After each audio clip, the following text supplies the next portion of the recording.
Good afternoon.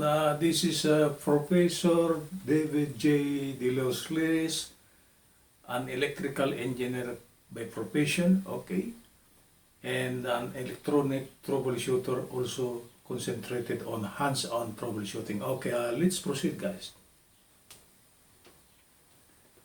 My lesson this afternoon is lesson number 96 on my channel under the topic Integral Calculus. The topic or the subtopic under integral calculus is actually the so-called surface of revolution. Okay, and for the meantime, we will consider a right circular cylinder. This afternoon, we will derive the formula on how to compute for the surface area of a right circular cylinder. This is a right circular cylinder.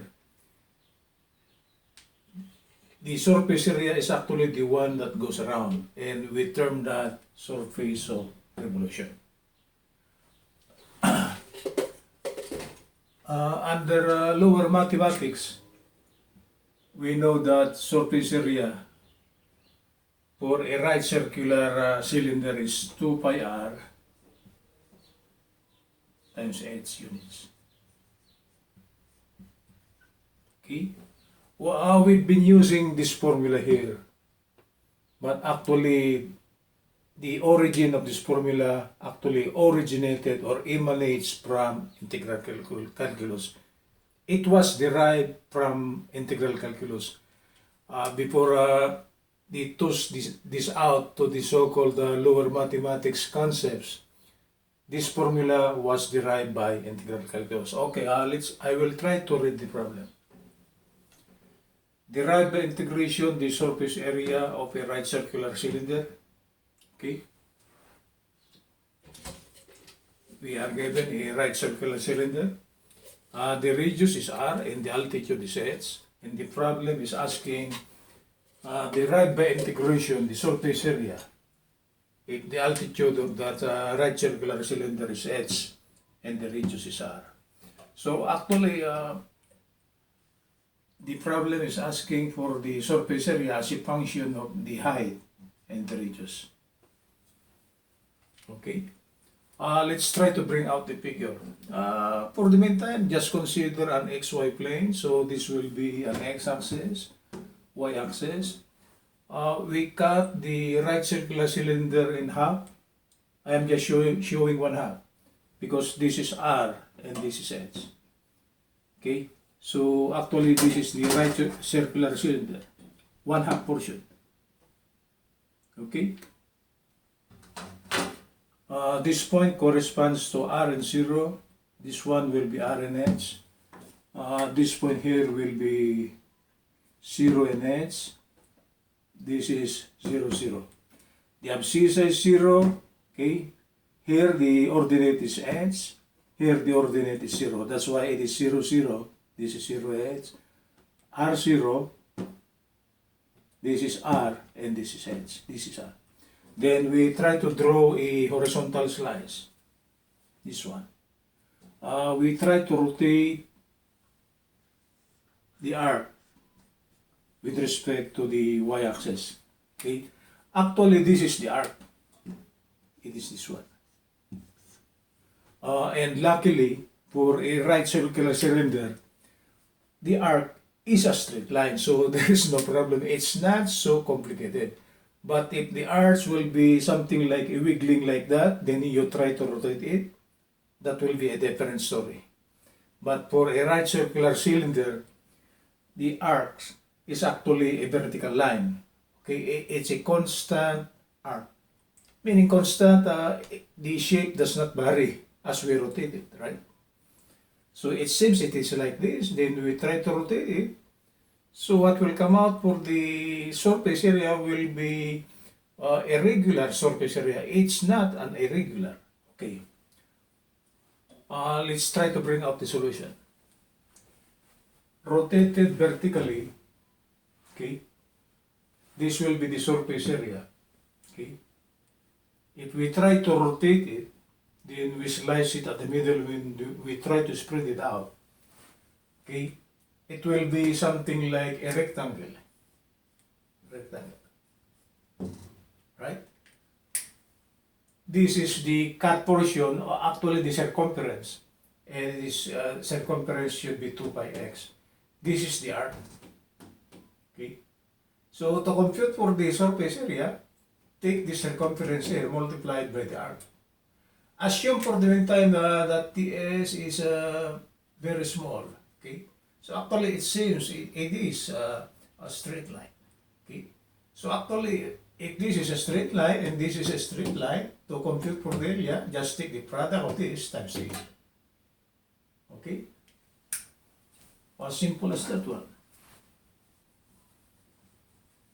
Okay?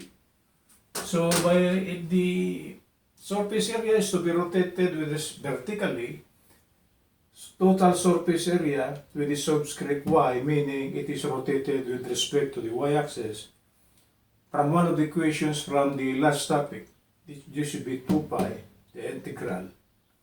The radius is x. This is x times ds. This is ds.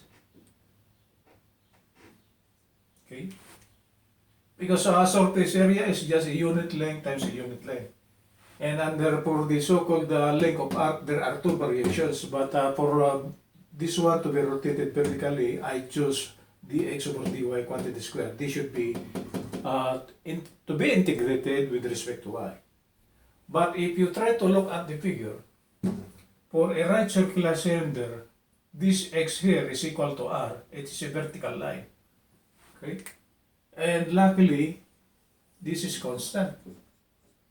It does not vary, right? So we need dx over dy inside, right? So the derivative or the differential, or the derivative with respect to y of x equal to the derivative with respect to x of the right hand side. Okay? The derivative with respect to y of x is actually dy dx. And this should be equal to the derivative of the right hand side. It will be 0 because r is constant. Right? Then squaring both sides, dx over dy quantity square equal to 0 square. 0 square is just still 0. So if we go back here, the total surface area rotated vertically or with respect to y equal to 2 pi, the integral of, since x is equal to r, we will take the value x to be equal to r times the square root of 1. The square is actually 0 times dy. Okay, r is constant, it will come out. So this is 2 pi r, right? Okay, I will now try to place the upper limit and lower limit. Lower limit is 0, upper limit is h. The integral from 0 to h of dy. dy, it is an ordinate. So to cover the total cylinder, that y should move from 0 to h. Okay. Lower limit is 0, upper limit will be h to cover the total area of the right circular cone. So this is with the limit from 0 to h, the integral of dy. The integral of dy, it's an easy money. 2 pi r. The integral of dy is just y with the limit from 0 to h. 2 pi r times the quantity h minus 0. So the total surface area of a right circular cylinder with respect to y, if it is rotated vertically, okay, it should be 2 pi r times h units. It is this. So what we had been using under lower mathematics, in which the computation of the surface area is total surface area is 2 pi r units, actually emanates from integral calculus. Total surface area, I will repeat for the last time before we go this afternoon. This is 2 pi r times h. Just multiply the product 2 pi times the radius times h units. The unit of r and h should be the same. So if this is inches, this should be inches. So to be consistent. Okay? If this is meter, this should be meter. If this is kilometer, but that's too big, this should be also kilometer. just be consistent with the units of the radius and altitude. So this is total surface area for a right circular cylinder, 2 pi times the product of radius times the altitude units. Good afternoon, Los Angeles.